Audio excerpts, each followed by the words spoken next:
galanni waaqayyoodhaaf haa ta'u namoonni naannaa kana jiran hundinuu gooftaa hin qaban turanii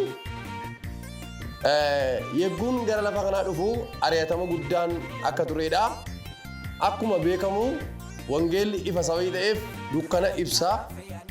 Waaqayyoo nu gargaaree dukkanni isaanii irraa sokkee har'a namoonni hedduun gooftaa Yesuus Kiristoosiin fayyisaa lubbuu isaanii godhatanii jireenya hafuuraattis jireenya fooniittis jijjiiramaniiru. Namoonni har'a gara isaanii deemaa jirru kuni duratti namoota fakkeenyaa fi naannoo kana keessa hin darbitu waa'ee wangeelaan dubbatu jedhanii nuun mormaa turanidha. Keessumaa kan hin daganne dachee kanarratti bara 2012 yeroo gannaati jechuudha yeroon isaa asitti namoota hedduu ta'an nu eeggatanii baay'ee iddoo kanatti nu eeggatanii nu ari'atanii kan hin daganne caaka kana keessa fiignee irkaa baane. Namoonni kun yeroo muraasa booddee garuu waaqayyo laphee isaanii tuqee har'a wariin nu ari'atan kun gara mootummaa waaqayyoo dhufanii har'a firiidamiidhaan as keessa deemnee wangeela mootummaa waaqayyoo labsuuf karaan nuu banameera. Kanaaf galanni waaqayyoof haa ta'u yeroo hundumaa sagalee waaqayyoo akkuma dubbatu isin soogidda biyya lafaati. Soogidda jedha sagalee waaqayyoo. Amalli soogiddaa immoo hadhaa mi'eessa.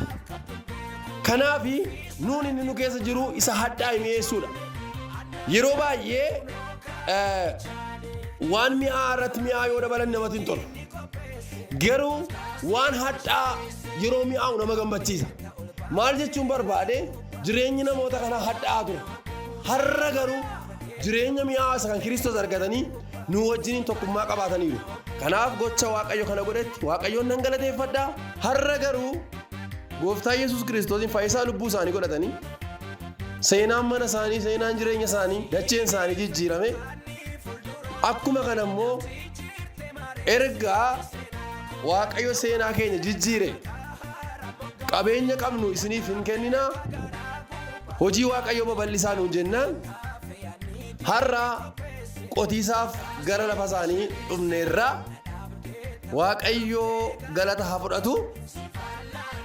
Ifti isaaniif bahee nuuf immoo deebi'anii eebba ta'aniiru. Kanaaf jecha hanga dhumaatti immoo bira dhaabbachuuf murteeffanne hojii qonnaas hojjechuudhaaf isaanii wajjinis waaqayyo waaqeffachuudhaaf har'a dhufneerra.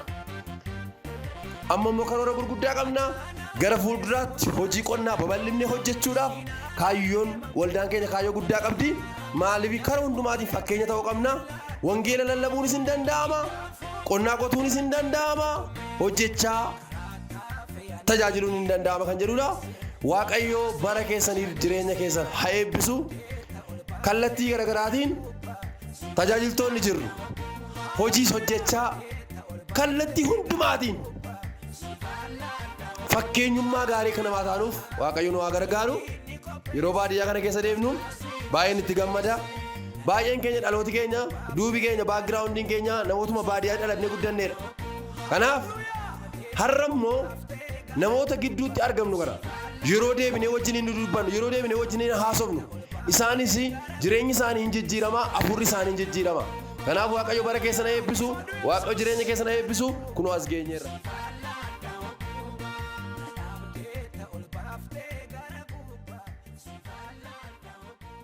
Atikiyya ya Yesus, atikiyya. Atikiyya ya Yesus, atikiyya ya Yesus. Atikiyya ya Yesus, atikiyya ya Yesus. Atikiyya ya Yesus, atikiyya. Baybiya zetana, baybiya. Baybiya zetana, baybiya zetana. Baybiya ya tokkola. Baybiya zetana. Baybiya zetana.